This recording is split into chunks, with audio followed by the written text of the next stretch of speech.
한국 사진가론 김기찬 편 시작합니다.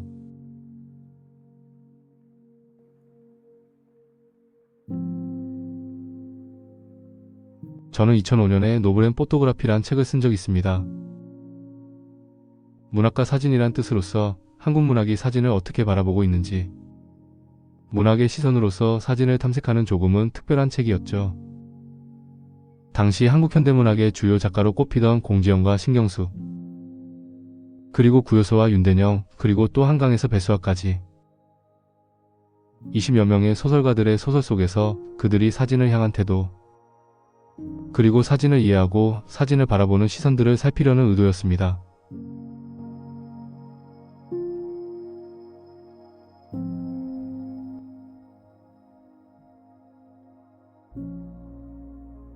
당시 저는 꽤 많은 소설가들을 만난 적이 있는데 그때마다 좋아하는 사진가나 문학성이 돋보이는 작가가 누구인지를 물었습니다.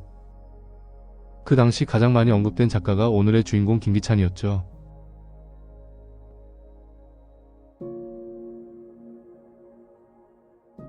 그 다음으로 언급된 작가는 조세희, 최민식, 구본창이었던 것으로 기억합니다. 당시 저는 소설가를 만나고 노블 앤 포토그라피에 이렇게 쓴 적이 있습니다. 문학이 옷을 입으면 사진이고 사진이 옷을 벗으면 문학이다 하라고요.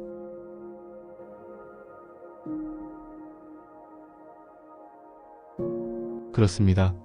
공지영이 자신의 소설 봉순이 언니에 김기찬의 골목안 풍경을 표지로 쓴 것이나 신경숙의 소설 기차는 이꼽시에 떠난 해의 무대가 김기찬의 골목안 풍경 주무대 서부역 뒤편 중림동이었습니다. 2005년 신경숙과 함께 미국 여행을 했을 때 우리가 가장 많이 이야기하고 가장 많이 공감한 사진이 지금 보고 있는 김기찬의 골목안 풍경이었습니다. 신경숙의 소설 말해질 수 없는 것들에 이런 말이 있습니다. 내가 살아보려 했으나 마음 붙이지 못한 헤어짐들, 슬픔들, 그리고 아름다움들, 사라져버린 것들, 말해질 수 없는 것들, 이미 삶이 찌그러져 버렸거나 아무도 알려주지 않은 익명의 존재들에게 생기를 불어넣어주고 싶은 욕망, 도처에 어른거리는 죽음의 그림자들까지 이 말해질 수 없는 것들을 불러와 유일하게 본질에 닿게 하고 그리하여 자연의 냄새에 잠기게 하고 싶은 꿈, 그렇게 이 순간만이라도 가둬놓고 싶었던 실현 불가능한 꿈을 꾸고 싶다고 말합니다.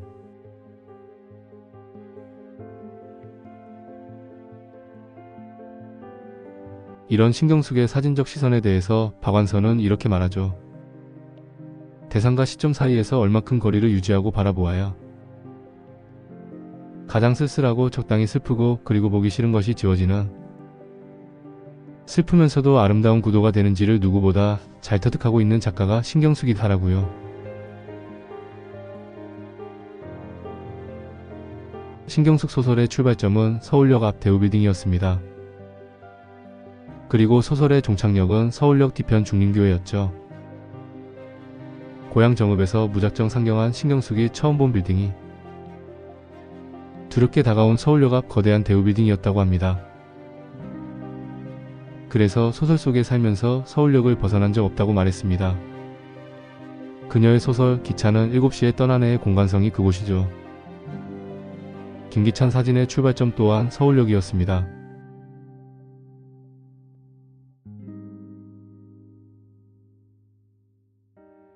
바로 이 사진입니다. 서울역을 바라보는 명작 1978년 중림동입니다. 여러 골목안 풍경 중에서 미학적으로 최고로 치는 사진입니다. 지금 우리가 보는 사진들의 무대들은 서울역이 내려다 보이는 중림동 풍경입니다. 작가의 말을 직접 들어보시죠. 60년대 말 사진 찍는 것이 좋아서 카메라 한 대만 달랑 메고 서울역과 염천교 사이를 오가며 삶에 지친 사람들을 찍다가 흘러든 곳이 중림동 골목이었다고 말합니다.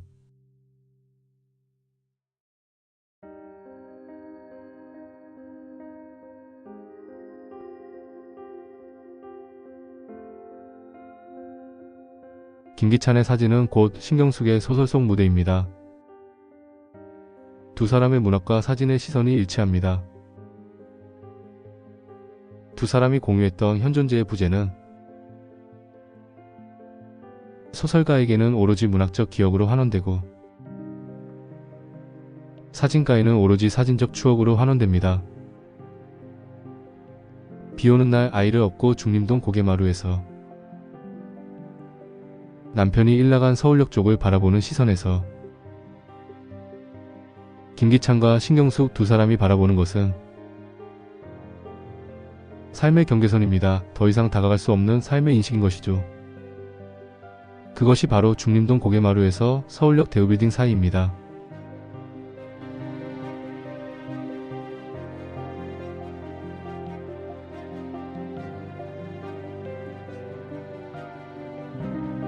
김기찬은 1938년 서울에서 태어났습니다. 1964년 동양방송 영상부에 입사하여 한국방송 KBS 영상제작부장과 방송연구원 교수를 역임했습니다. 그가 서울역과 중림동 골목길을 찍게 된 이유도 자신이 근무한 동양방송이 서소문에 있었기 때문입니다. 출퇴근 때 그리고 점심시간 때 다녀올 수 있는 거리에 있었기에 그렇게 찍다 보니 어느덧 30년에 이르게 되었다 합니다. 2023년 3월 눈빛출판사가 가장 최근에 출간한 골목 안 풍경을 보면 첫 사진이 1969년입니다. 그리고 마지막 사진은 1997년입니다. 그러니까 28년간 골목길을 찍은 것이었습니다. 그래서 오로지 골목만 찍은 골목사진가가 되었던 것이죠.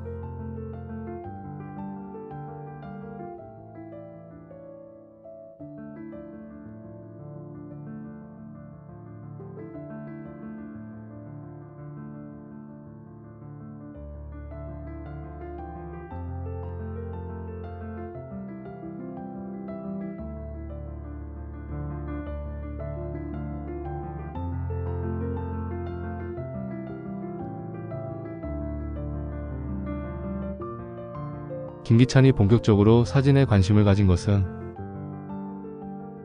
자신의 전문이었던 방송 카메라 때문이 아니었습니다. 60년대 말 홍순태가 주도하던 백양사후회에 가입하면서이고 또 그 무렵에 동아일보 콘테스트를 통해 동아일보 사후회와 연계되면서 그때 본격적으로 사진을 찍는 동기가 되었습니다. 뿐만 아니라 당시 백양사후회와 동아일보 사후회는 한국사진의 거목 이문식과 이명동으로부터 홍순태, 한정식과 연계됩니다.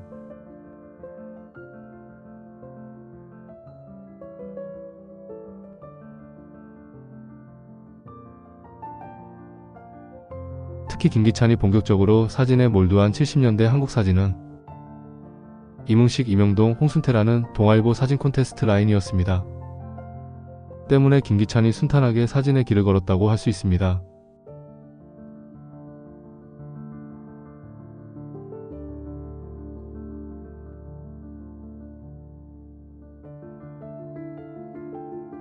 제가 김기찬의 골목 안 풍경을 처음 본 것은 1988년 열화당에서 간행한 골목 안 풍경제일집이었습니다. 그때부터 2023년 눈빛출판사의 대표 사진 선집까지 쉼없이 골목 안 풍경이 우리 곁을 찾아왔던 것 같습니다.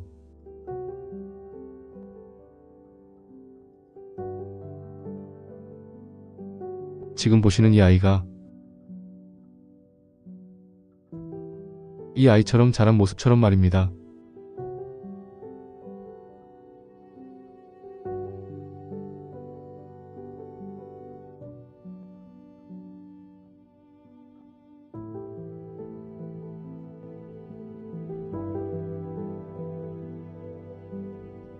저의 노브랜 포토그라피는 문학이 본 사진이었습니다.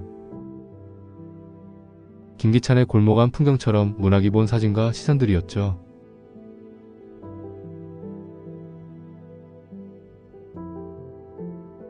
가령 문학은 김기찬의 사진에서 세 가지를 봅니다. 첫째가 현존제의 부재입니다.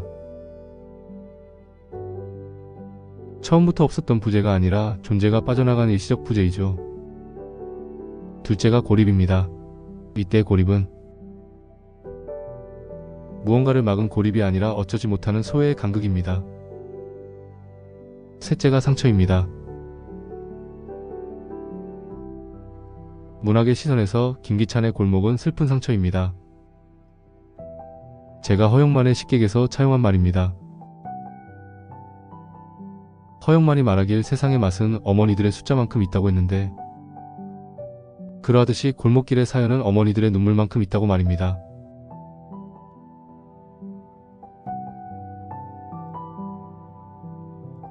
지금 우리 앞을 지나가는 골목 안 풍경은 이 세 가지입니다. 아픈 부재이고 아픈 고립이고 그리고 아픈 상처인 것들이죠. 고향을 떠나와서 살기도 힘들지만 떠나기도 힘들다는 도시적 삶을 가슴 아프게 보듬는 문학적 시선입니다. 5, 60년대 한국 리얼리즘 사진과 김기찬 사진의 차이입니다.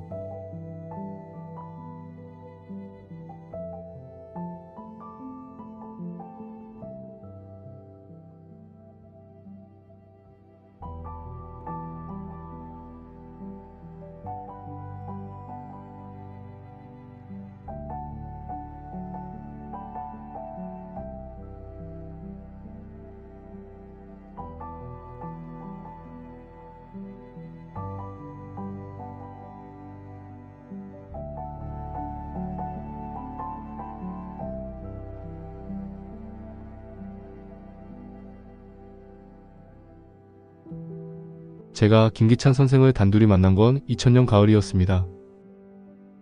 여러 사진 자리에서 뵌 적은 있지만 단둘이 마주한 것은 그때가 처음이었고 우리는 인사동 찻집에서 마주 앉았습니다. 그때 저는 막 인사동에 하우아트 갤러리를 오픈하고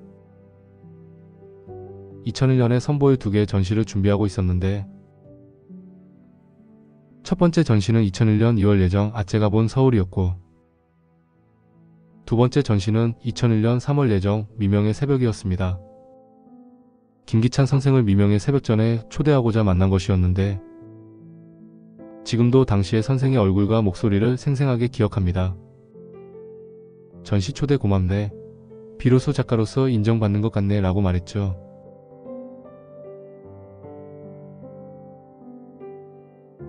당시에는 저 말이 무슨 뜻인지 몰랐는데 지인을 통해 알았습니다. 그러니까 열심히 골목을 찍고 사진집도 내고 치열하게 달려왔는데 함께 사진을 했던 홍순태, 윤명심, 한정식이라는 3인의 교수에게 밀리고 또 나이로나 연륜으로나 큰 차이가 없는데도 직장인 사진가라며 주명덕, 강홍구, 황규태 등에 비해 밀리고 평가받지 못한다 여겼는데 이제 비로소 동등하게 평가받는 것 같다는 말이었습니다. 사진평론가가 기획한 전시에다 당시 한국 사진을 대표하는 7인 즉 강홍구, 김기찬, 윤명심, 주명덕, 한정식, 홍순태, 황규태라는 자신의 이름이 동등하게 오르게 된 것에 감사하다는 뜻이었습니다.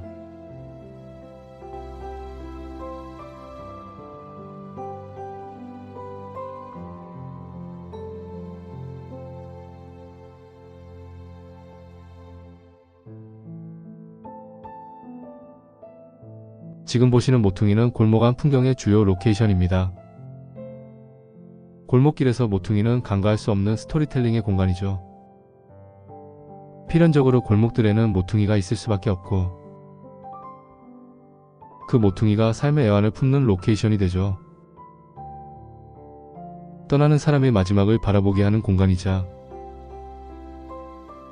어느덧 밀려난 사물들이 마지막으로 머무는 공간이 되고 급할 때 조금이라도 미안함을 덜어주는 공간이 모퉁이입니다.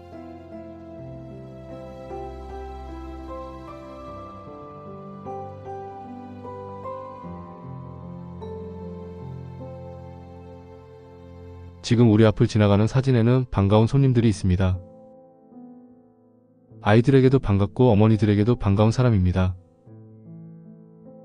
이들이 없다면 고단한 삶 얼마나 더 고단할까요?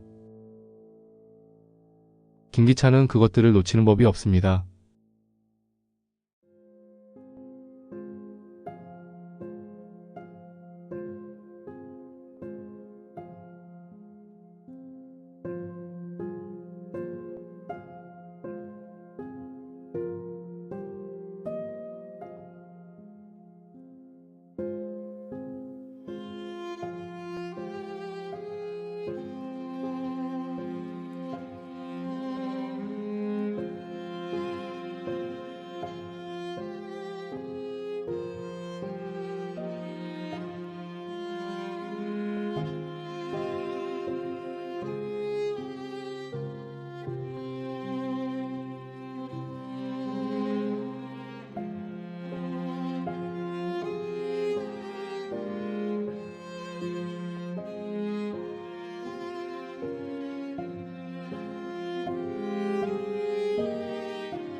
소설가 구요서는 2000년에 발표한 인생은 지나간다에서 골목 안의 소리들을 이렇게 표현합니다.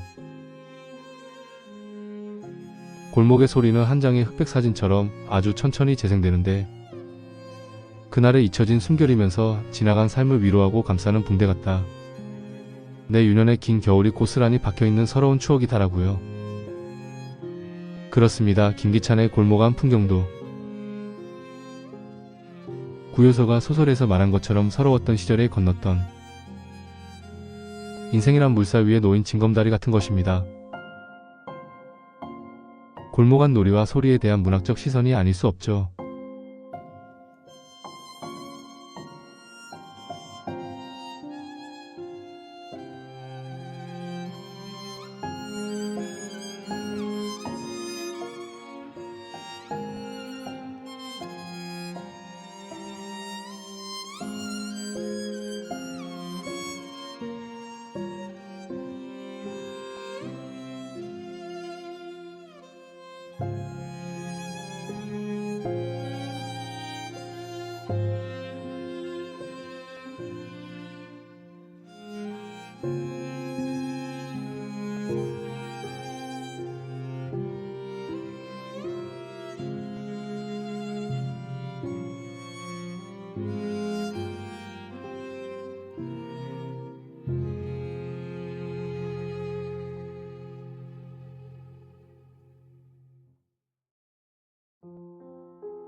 이 사진은 80년대 후반 안방을 즐겁게 했던 김한국, 김미화 주연의 코미디 프로 3랑 부부 따라하기입니다. 김미화가 방망이를 들고 이마 일자로 까만 테이프를 붙였는데 아이들에게 인기를 끌었던 가난한 시절 이코노 TV 영향입니다. 그렇습니다. 골목은 수많은 냄새와 소리들의 향연입니다. 여름에는 골목에서, 겨울에는 안방에서 흘러나오는 냄새와 소리의 천국이었습니다.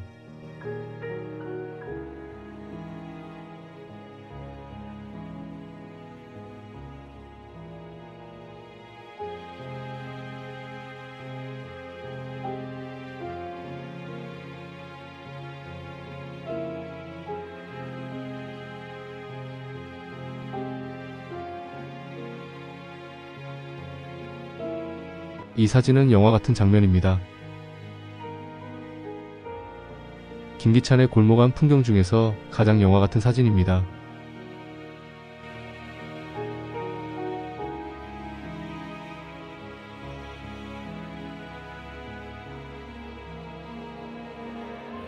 여기서부터는 골목 안 풍경의 여름입니다.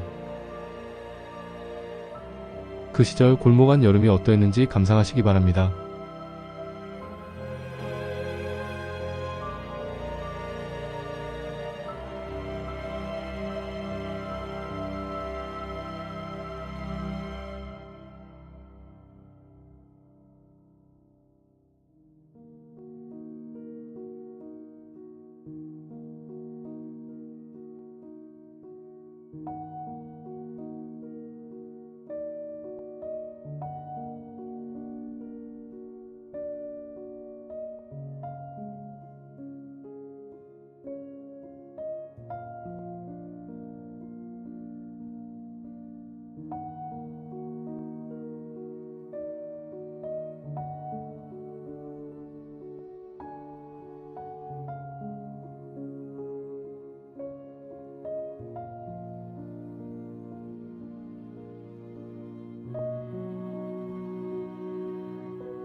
소설가 안도연은 2001년에 출간한 사진첩에서 이런 말을 합니다.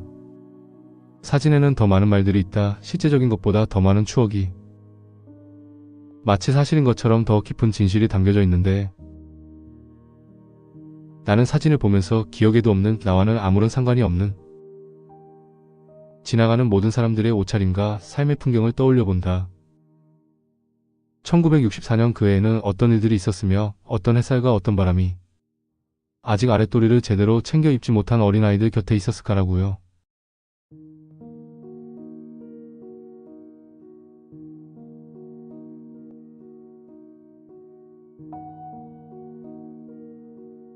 김기찬의 골목안 풍경들은 안도연의 말처럼 유년의 흑백 사진을 조차 그 시절의 풍경을 떠올리고 그 시절의 바람처럼 흘러와 오늘의 머문 문학의 시선들입니다.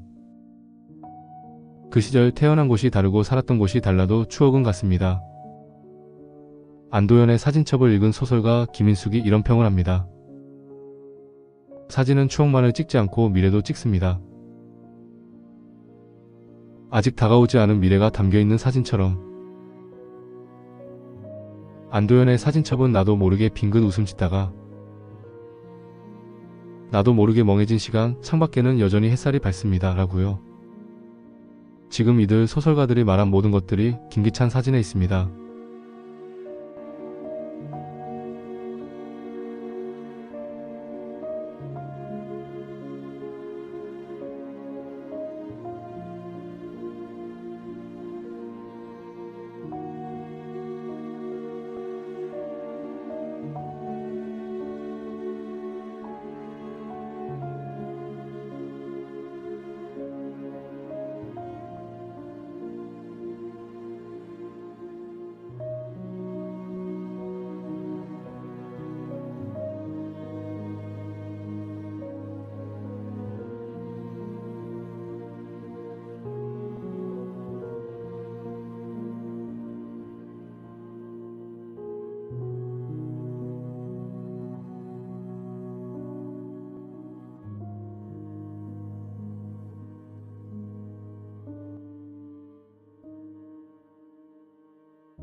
저는 미명의 새벽 전시 이후 김기찬 선생을 한 번 더 초대한 적 있습니다. 2003년 인사아트센터에서 개최한 사진과 역사적 기억이었는데 선생이 건강했을 때의 모습으로 나타나 우리를 기쁘게 했습니다. 그리고 그해 12월 선생의 임영동사진상 수상식에서 선생을 마지막으로 뵈었던 기억이 납니다. 2000년부터 2003년까지 짧은 교분이었지만 선생은 저의 사진평론의 길과 저의 전시기획의 길에 누구보다도 격려하고 기대하고 칭찬했던 분이었습니다.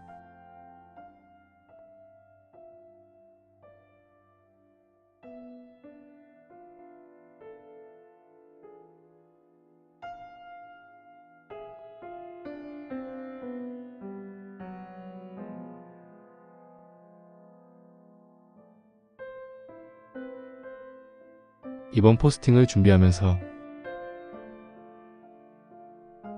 선생의 흔적들을 찾는데 어려움이 많았습니다. 시간의 초상들이 너무 적었고 그나마 사진들도 아꼈던 후배 김영만 사진기자 중심이었습니다. 또한 생전의 목소리를 듣고 싶었는데 그마저도 여의치 않았습니다.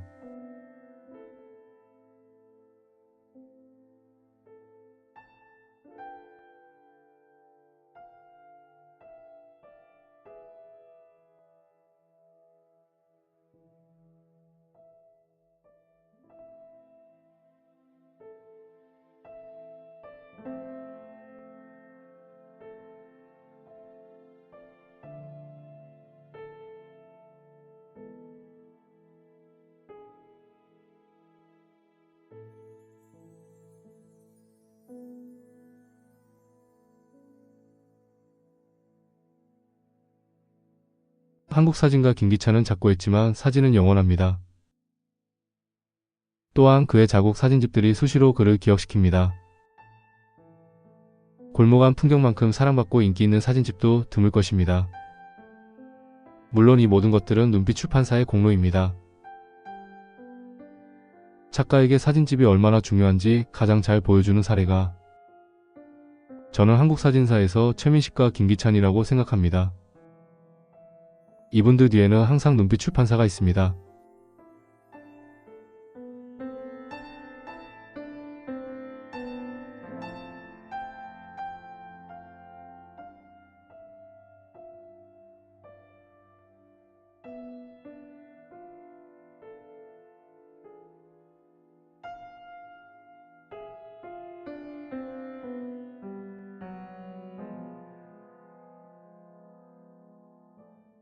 (2003년에) 출간한 골목 안 풍경 30년 사진집에 김기찬 선생의 마지막 6필 원고에 이런 말이 있습니다. 골목은 한여름 은행나무의 그늘이 여름볕에 달아오른 내 몸을 식혀주는 안식처였다. 30여 년이란 세월이 흘렀으니 기억 속에서 지워질 법한데 방바닥에 두서없이 늘어놓은 사진을 들여다보고 있으려니 마치 엊그제 일처럼 골목 구석구석 골목 안 사람들의 다정한 모습이 숨소리마저 들리듯 가까이 다가선다고 말합니다.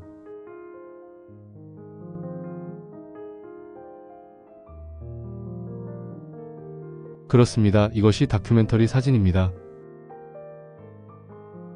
다큐멘터리 사진은 말로 떠드는 게 아니라 보여주는 것이고, 또 다큐멘터리 사진은 가르치는 것이 아니라 젖어들게 하는 것입니다. 김기찬 선생과 저의 짧은 만남을 돌아보면 선생이 자신의 사진을 피력한다거나 주장한다거나 혹은 가르치는 것을 상상조차 할 수 없습니다.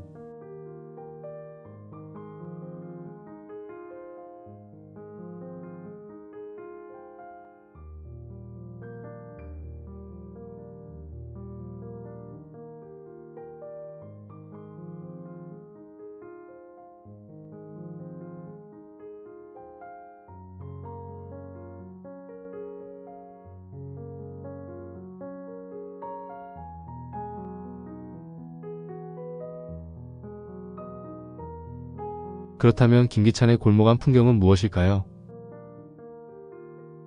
문학이 바라본 김기찬 사진은 종합적으로 이러합니다.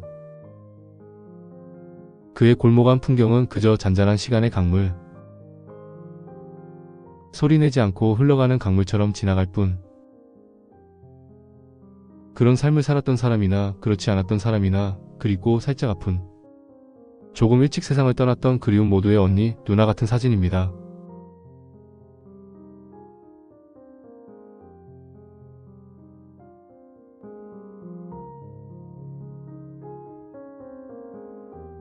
이제 골목 안 풍경은 겨울입니다. 또 떠나보내야 하는 시간의 몰락입니다. 결국은 무너질 수밖에 없고 결국은 새롭게 세워져야 하는, 그것이 곧 집의 역사인 것이고 집의 운명입니다. 김기찬의 골목 안 풍경은 이런 말을 우리에게 남깁니다. 아주 적절한 말을 김주영의 소설 젖은 신발에서 봅니다. 떠나버린 모든 것은 손을 흔들어준 그 순간까지 나의 가장 가까운 곳에 있었다. 그러나 미처 그것을 깨닫지 못했는데 깨닫지 못했던 것일수록 소중하게 남는다. 아프도록 소중하지 않은 것이라면 새삼스럽게 되새기며 애무할 까닭이 없다 합니다.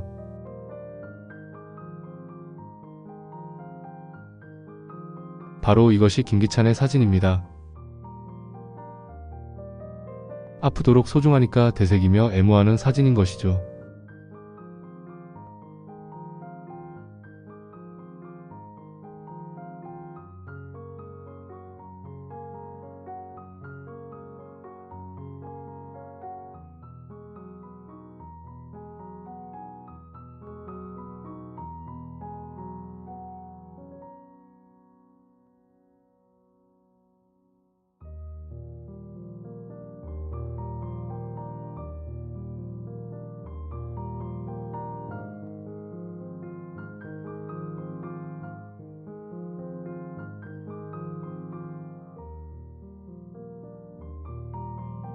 김기찬 사진가는 2005년 여름 조금 일찍 우리 곁을 떠납니다. 학년 67살이었는데 조금 이른 작별이었습니다.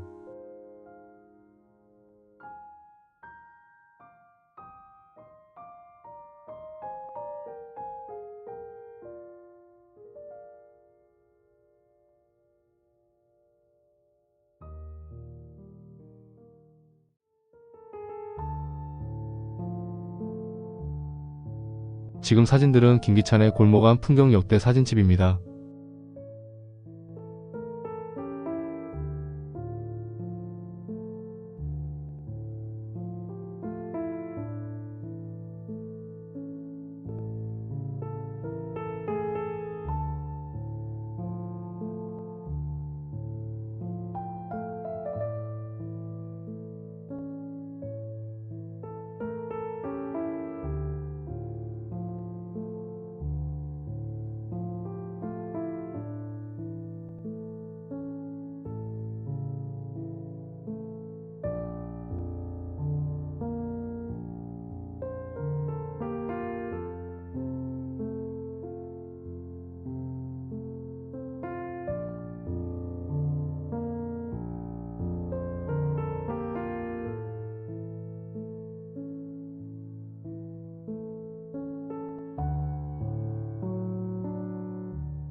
(2023년에) 출간한 이 사진집이 결정판입니다.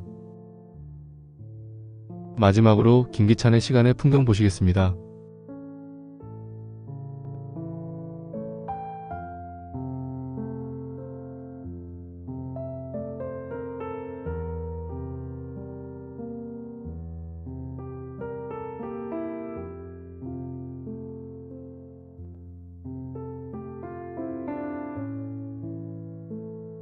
(1978년) 김기찬과 김용만입니다.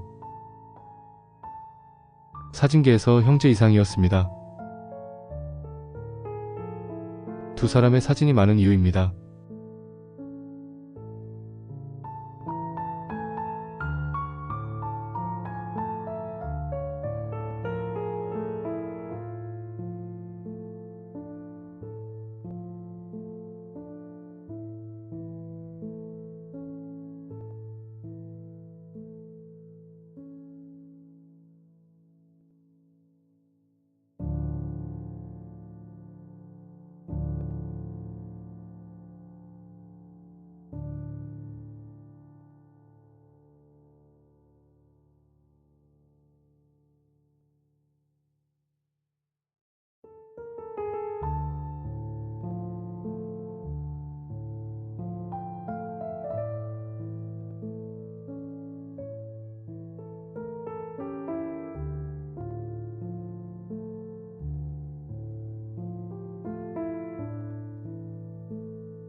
(1996년) 인사동에서 강훈구 선생이 찍은 귀한 사진입니다.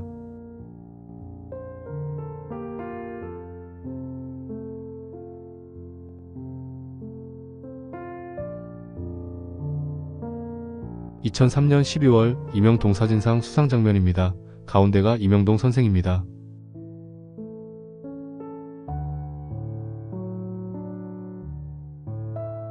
지금까지 한국사진가로운 김기찬 편이었습니다.